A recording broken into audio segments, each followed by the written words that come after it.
this lesson, we will learn some useful expressions for meeting and getting to know new people.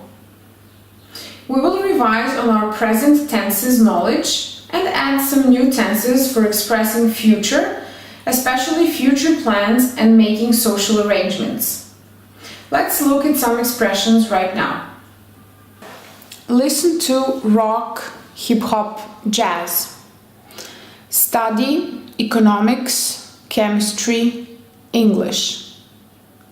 Take part in marathons, competitions, debates.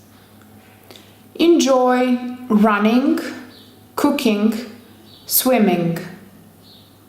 Go to concerts, football matches, the theater.